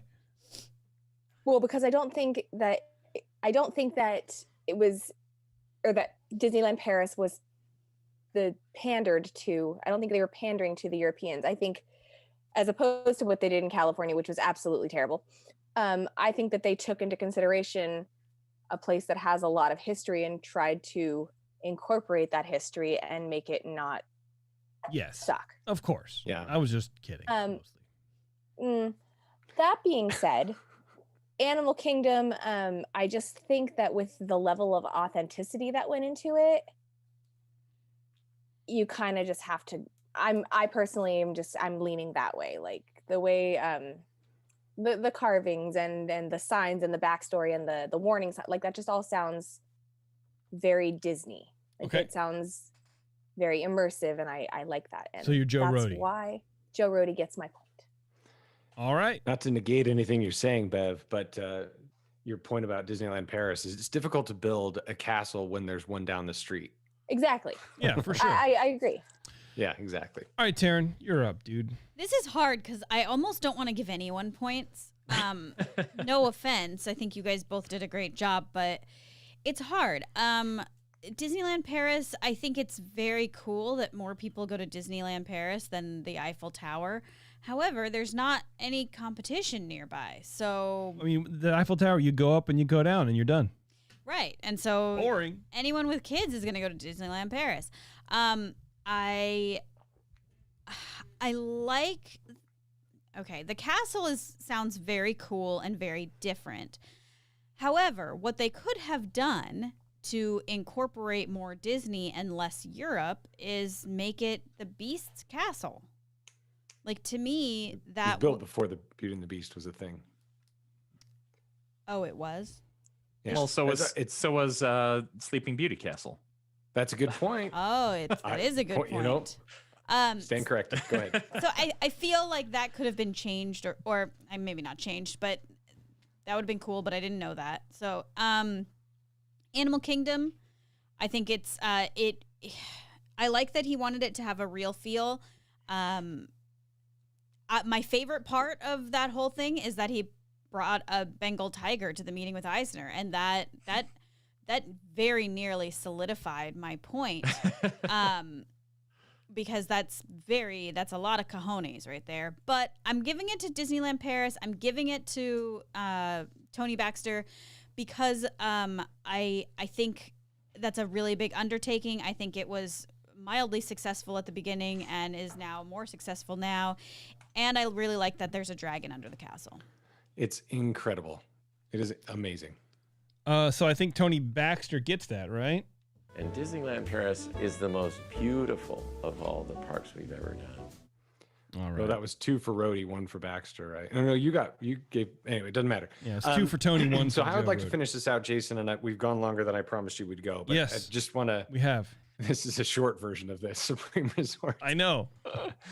But a couple of things I want to point out about Tony Baxter as a closing argument is there's a couple of things that he said that I really think are powerful. Number one is he explains Disneyland and Disney World just as a comparison. Disneyland hugs you. Disney World consumes you. It's a really interesting thing. And the other idea of something called mental real estate. And this is what I think Tony Baxter does very well. The concept is like, for example, Journey into Imagination. There's the character Figment, right? Everybody knows what Figment looks like, purple dragon.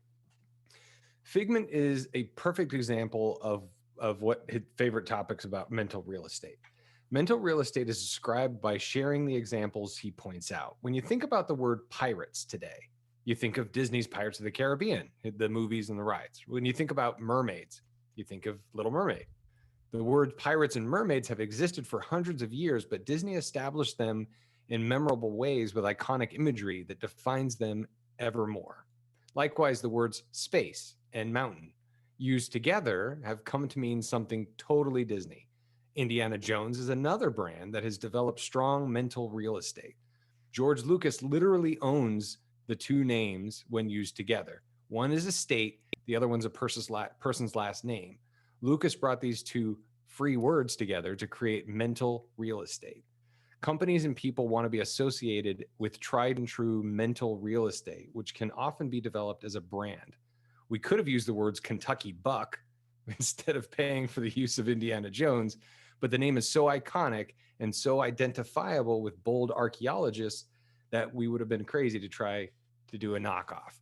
And finally, if you think about it, every attraction that Tony Baxter's been involved in is a legendary must-do attraction. The only exception of anything he's done that is no longer there is Journey into Imagination, which they modified, which most people around the world thinks it was a really bad idea to do because the new version's terrible. 2 words, but- Finding Nemo. You can't say that, and you can't say that Finding Nemo is a world-class example of a ride that's a must-do. So you're a liar. Sorry. All right, Big Thunder Mountain. Sure. Yeah. Star No, I know. Tours, I get it. Splash Mountain. Yeah. Utopia. Yep. I You're mean, right. I'm just saying. Yeah. No, I agree. Eric, do you want to add anything to that before we wrap it up? Yes, I would like to. All right. You got 2 minutes. 2 minutes. Yeah. All right. Marty Sklar, one of the former executives of Walt Disney Imagineering, said with Rhodey, "You can't tell the difference between what's real and what he built in his environments." Rhodey has taken the concept of a theme park, really as defined by Walt, and then continually evolved through people like Tony Baxter, and he's taken it to the next level. He's created an expensive seaside resort with Aulani where he's also woven in a cultural heritage site where everything in that resort was designed and built by local artists. He's taken brands, and instead of just spiraling inward to encapsulate the experience of a brand, he spirals it outward. He takes an IP like Avatar and makes it into a larger experience that's different from a ride about a movie. It's so much more. It's inviting people in. He wants people to think differently about theme parks now. He wants theme parks to be a landscape painting where centuries ago, a giant painting of the Old West was an amazing way to experience a land you couldn't go to. Now you can walk into that painting and experience that scene and glimpse a culture that's different from your own. He doesn't want to mimic the world exactly. It's not just like a painting. It's an interpretation by a person. He wants you to experience the world in a more fun way. I'll end by saying that that while Rhodey believes that people need to be in colorful and exciting environments like this, his contemporaries, other Imagineers have said of him that above all of his crazy ideas about theme parks, the thing that makes Joe Rhodey effective is he studies all projects to much more depth than anyone else, kind of like the Supreme Resort. Yep, that's true. Okay, well, look, I've tallied up the votes. And I think we should just do that, and right? Oh, we don't vote. We don't have one more point. No. Closing statements. Okay. I don't think. I mean, is that what we're doing? I don't know. Because I'm losing, so yeah. Are you? I don't know. Go ahead, I haven't been Jason. keeping track. You guys done? Are we ready for this? We're not going to do closing statements because it's we've already been going up for almost 2 hours. I have a couple of newses to read, so I want to just I think it's time to wrap it up a little bit. And if people want a full blast of what the Supreme Resort does, definitely your shows will give that to them and all that kind of stuff. So what I'm going to say is 5-4, Joe Rhodey is the Supreme Imagineer. There you go, Mr. Rhodey, the Supreme Imagineer. But very close. It was very close, which I knew it would be. I agree with that decision. I went into that like absolutely knowing that I was just going to vote for Tony Baxter the whole time. Me too. That's true, and you didn't. No, I didn't. Yeah, at all. So, Jason, I'm going to bounce, but so you can do your stuff. But just thank you for having us. Thank you for letting us be a part of the show. And if you enjoyed this and you're still awake, this is kind of what our show is. We have a little bit more of a dynamic and some quirks and nuances. Yeah, we're trying to cover everything that is sort of an equal, like we've been doing. Every once in a while, we're trying to do different lands as well. We want to get Frontierland. We want to do Tomorrowland. But before we do those lands between Disneyland and Disney World, we want to be able to kind of cover everything. So occasionally we'll do a show of a thing inside of a land that doesn't have a comparison. Like, for example, Country Bear Jamboree, but we don't have a comparison. So we did that show, but we did it for Halloween and we dressed up as the Six Flags show. So we played different characters and we did another one called the Dollywood Reporter. So we're having a fun. We're mixing it up, but we're still giving every show is a history show. Goes over the details. Also, listen to Scraping the Vault. It's a lot of fun. There you go. All right, thanks, Jimmy. Eric, you can stay on if you want. Sure. It's gonna be real fast, like I said, like 3 minutes of news because there's some important stuff I want to talk about. So yeah, Jimmy, thanks, you, man. guys. Appreciate Good it. to see you. All right, later. Take care. Thanks. March in the past, present, and future with all the news that's fit to cover. It's the Ears Up Disney News. All right, there are a couple news articles I do want to get to here today. That a lot of stuff going on in Disney News World, which I imagine would be a theme park at one point. We've talked a little bit about how boring the latest Star Wars movies have been. Apparently, there's a lot of rumors going on that George Lucas is starting to take control of any forthcoming Star Wars franchises, and I don't know if that's a good thing or not, considering the prequels were all just total garbage. It's almost like they were designed by Tony Baxter. I'm just kidding. Lucas has also shared that he has already begun writing his own sequel trilogy, which would have seen Princess Leia emerge as the chosen one, I guess, instead of Rey. I don't know. and would have Darth Maul's apprentice Darth Talon as its villain. In recent years, rumors of Lucas's official return to Star Wars universe has swirled online.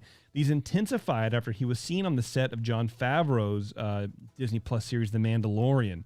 And IMDb included his name on the writing credits for the upcoming Rogue One prequel show, Andor 2022, whatever that means.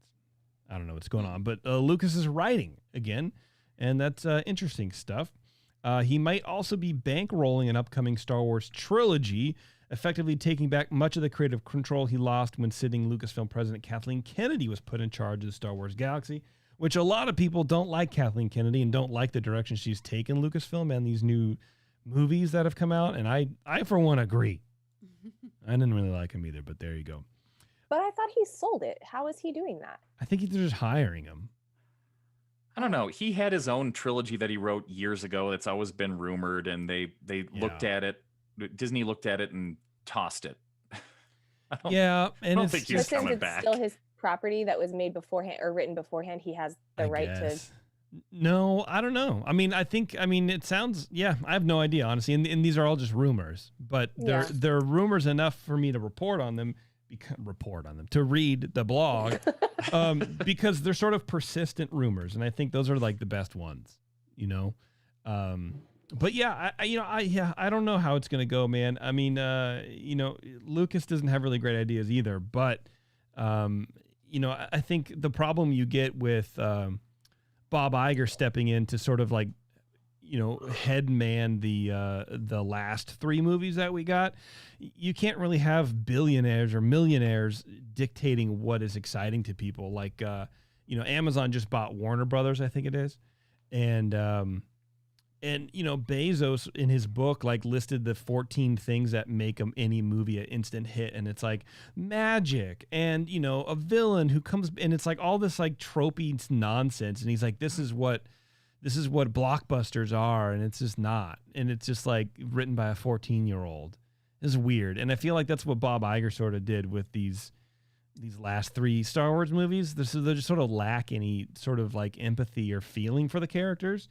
Anyway, but they made lots of money. Sure. And to people who have lots of money, and making more is pretty great. It's good, right? But that's the thing, is they were always going to, because you have more people in the world. You have more people into Star Wars now than ever, because of the lack of Star Wars. And I feel like, you can do anything and it's still going to make a lot of money.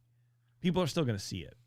Are you suggesting that because they polarized the environment, that people are getting angrier and still watching more Star Wars movies, whether they hate it or they love it?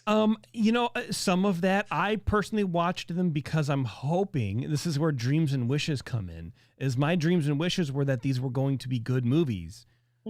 But I watched them the one time and I just didn't like them. And I've tried to watch them a couple times. I still don't like them, but you only get, you buy the movie, you only get credit for the first watch, right? Like in the Blockbuster office. So I wonder how much of these numbers of people watching are actually like repeatabilities, because I don't see it. I don't find those movies entertaining to watch over and over again, like I do the original trilogy. But that's me. There's a new summer treat, you guys, going on in Disney World.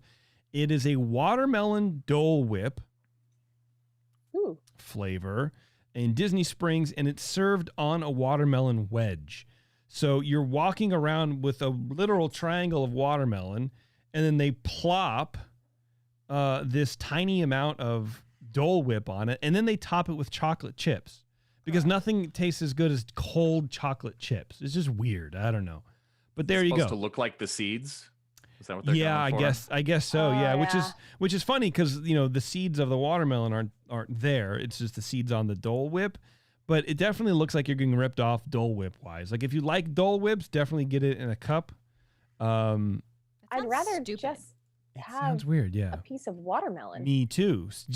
I want to buy a watermelon. Keep it cold for me, and I'll come back and eat it. Apparently, if that doesn't sound like it's for you, you can still have the watermelon flavored Dole Whip in a parfait with key lime custard at the bottom. Okay. That's the only part that sounds good. Yeah, basically. At Marketplace Snacks through September 6th. So, Bev, you're just going to miss it. I'm going to miss it. And then why did that just go away? There was a whole thing about Marvel College campus opens tomorrow. Tomorrow is the very first day of Marvel Avengers Worldland. And we watched that thing last night, the opening ceremonies. It looks cool. There's a lot of sort of dorky parts on it. What, Bev? I thought it opened today. Nope, it opens tomorrow on the 4th, June the 4th. That was the 3rd. No. I was way off. Yeah, well, not really. You just Well. off one, man. Yeah. I don't know, man. I'm excited about it. Like I said, I want to get the shawarmas on, but I think it'll be cool. It's weird, but I think they're doing the best that they can. I do think that Bugs Land seems a little cooler, to be honest. I don't know why. I just like that aesthetic of Bugs Land. Marvel College campus looks, I don't know. I don't want to say formulaic because it's just stupid, but maybe it does. Anyway, that's it. That's it for us, everybody. Cool. Yeah. That was a fun show. Yeah, it's pretty good. It was fun. Eric, thanks, man. Appreciate it. I'm glad to be here for a pretty good show. Yeah. Me too. I forget if I've done this, so if I apologize, again, the fact of the show, I may not have gotten you an original one today, but whatever. Those old-timey cars that putter up and down Main Street are, for the most part, assembled from different cars and motors. They're not actually period cars, right? The engines in the original Main Street vehicles that Bob Gurr built by hand for Walt were 2-cylinder Hercules water pump engines. Bob felt those had the proper sound and vibrating sensation that old cars had. They only had one breakdown in the first 20 years of operation on those cars. That's how hefty these 2-cylinder water pumps were. Yeah, that's weird. It's a wild story. Can I get 2 water pumps in my car? Yes, as a matter of fact, you can. Hercules. Okay. Anyway, thanks a lot, everybody, for tuning in. Check out the Supreme Resort if you want more of this action. Don't forget to ask for the 21st Amendment beers wherever you find good craft beer, like in and around Disney parks. And until next time, we'll see you guys.